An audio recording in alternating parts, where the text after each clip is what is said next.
உணவே மருந்து, மருந்தே உணவு என்ற பழமொழிக்கு ஏற்ப நாம் அன்றாடம் பயன்படுத்தும் உணவு வகைகளில் இடம்பெறும் பொருட்களின் உள்ள மகத்துவத்தை பற்றியும் அதில் அடங்கியிருக்கும் மூலிகைகள் குறித்து விவரிக்க வருகிறது இப்பகுதி. நலம் தரும் மூலிகை.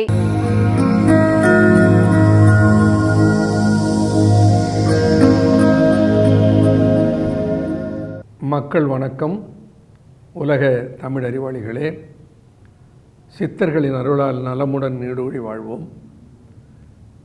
மக்கள் தொலைக்காட்சியில் புத்தம்புது காலை என்கின்ற தொடர் நிகழ்வில் நலம் தரும் மூலிகை என்கின்ற பகுதியில் இருதயத்தை பேணுவது எப்படி, இருதயத்தை பற்றிய என்னென்ன மாதிரியான புரளிகள் இருக்கின்றன, உண்மை இருக்கின்றன, அவைகளை பற்றியெல்லாம் பார்த்து கொண்டிருக்கிறோம்.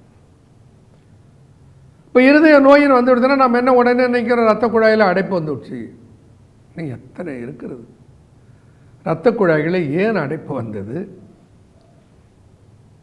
இருதயத்தில் இரத்த குழாயில் அடைப்பு வர்றது மட்டும்தான் இதய நோயா? இந்த நெஞ்சு வலி, நெஞ்சு வலி என்பது மாரடைப்பில் இருந்து வேறுபட்டது. நெஞ்சு வலி என்பது சமிக்கை. நெஞ்சு வலி என்பது இருதயம் உனக்கு சொல்லுகிற அறிவிப்பு. அப்பா, நான் ரொம்ப பாதிப்புக்கு உள்ளாகிட்டு இருக்கேன்பா, நீ வேலை வேலை வேலைன்னு ஓடிக்கிட்டு இருக்கிற, மனைவி மக்கள் குடும்பம் நாடு என்று அலைந்து கொண்டு இருக்கிற, கொஞ்சம் ஒன்னப்பாரு, நீ இருந்தால் தான் அதெல்லாம்,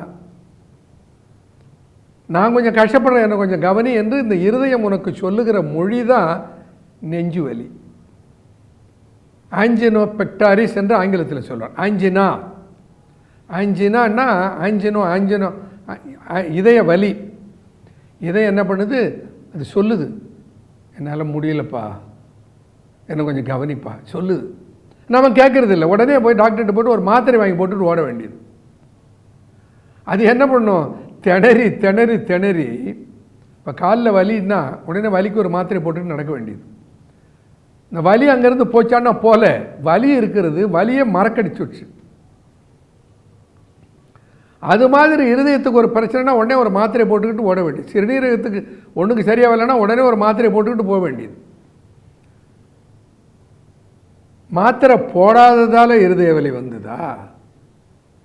மாத்திரை போடாததால் இருதய வலி வந்திருந்ததுன்னா நீ மாத்திரை சாப்பிட்டது சரி. இருதய நோய் மாத்திரை போடாததால் வரல, வேறு காரணத்தால் வந்திருக்கிறது. அதை கண்டுபிடிச்சி சரி செய்கிறத விட்டுட்டு ஒரு மாத்திரையை போட்டுக்கிட்டு அதை மறக்கடிச்சிட்டு அப்புறம் பெரிய ஆபத்துக்குள்ளானா என்ன பிரயோஜனம்? இப்போ தெரிந்து கொள்ளுங்கள், நெஞ்சு வலி என்பது நம்முடைய இருதயம் பாதிப்புக்கு உள்ளாகி இருக்கிறது என்பதற்கு அறிகுறி ஒன்று. ஹார்ட் அட்டாக், மாரடைப்பு. மாரடைப்பு என்பது இரத்த குழாய்களிலே இருக்கிற, இருதய இரத்த குழாய்களில் இருக்கிற இரத்த கட்டி உடைந்து அது இரத்த குழாய்களை அடைத்து கொண்டு இருதயத்துக்கு இரத்தமே போகாத நின்று, அந்த நின்று போகிற நிலையிலே வருகிறது தான் மாரடைப்பு. மாரடைப்பு இந்த சர்ஜனுடைய டேபிளில் சர்ஜரி நடந்து கொண்டு இருக்கிற போதே கூட நடக்கலாம். அவனை காப்பாற்ற முடியாது மருத்துவரால். அப்போ ஹார்ட் அட்டாக் என்பது ஒரு முறை தான் வரும். ஹார்ட் அட்டாக்கு எனக்கு 4 தடவை ஹார்ட் அட்டாக் வந்துடுச்சு. டாக்டர் சொல்லியிருக்காரு, இன்னொரு தடவை ஹார்ட் அட்டாக் வந்தால் காப்பாற்றுறது கஷ்டம். ஒவ்வொரு தடவை உனக்கு வந்தது நெஞ்சு வலி, அது உனக்கு சொல்லுவது, உனக்கு அறிகுறியை அடையாளம் காட்டுகிறது. இப்போ அதெல்லாம் வராமல் பார்த்துக்கிறது. சரி, வந்துட்டா என்ன பண்ணுறது? மருத்துவம் பார்க்கணும். வராமல் பார்த்துக்கிறதுக்கு என்ன பண்ணுறது சித்தர்கள் சொல்லியிருக்கிறார்கள். அதற்கு என்ன உணவு, அதற்கு என்ன உடற்பயிற்சி, அதற்கு என்ன பழக்க வழக்கங்கள், அதை பற்றி நாம் தெரிந்து கொள்ள வேண்டும். முதல்ல அதற்கேற்ற உணவு என்ன, இருதயத்துக்கேற்ற உணவு என்ன, இருதயத்துக்கேற்ற மூலிகைகள் என்ன. இருதயத்துக்கேற்ற உணவுன்னு எடுத்தோம்னா எளிதில் செரிமானமாகிற உணவு முதல் இடத்துல அதுதான். எளிதில் செரிமானம் ஆவதற்கு உணவு என்ன செய்ய வேண்டும்? வள்ளுவன் அதை சொல்றான்.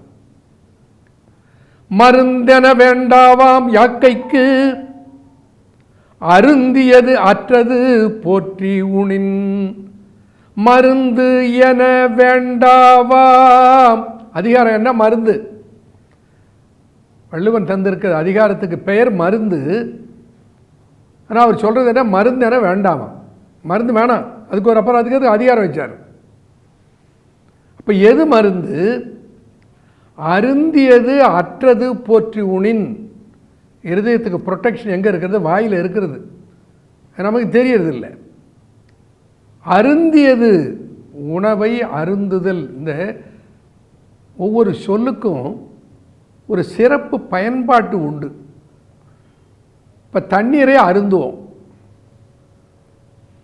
மது அருந்தினான்னு சொல்கிறோம், தண்ணீரை குடித்தான்னு சொல்கிறோம். ஆனால் சோறை குடிப்பானா?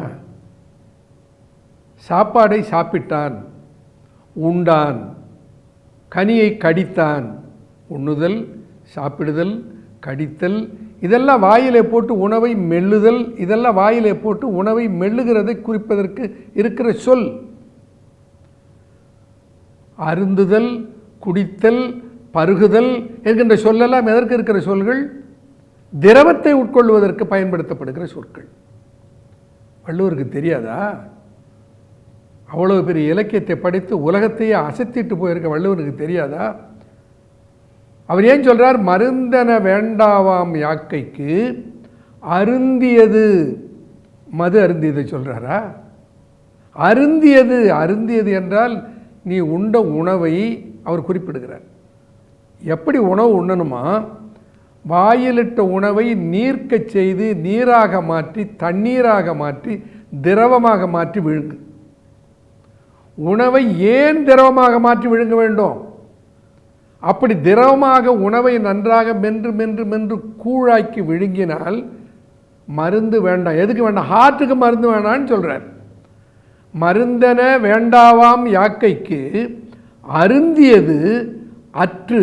அது செரிமானமான பின்னால் எது உனக்கு அருந்துவதற்கு தகுதியாக இருந்ததோ, எது உனக்கு அற்று போனதோ அதை அந்த வகையில் நீ மென்று உண்டால் மருந்து வேண்டாம்னு சொன்னார்.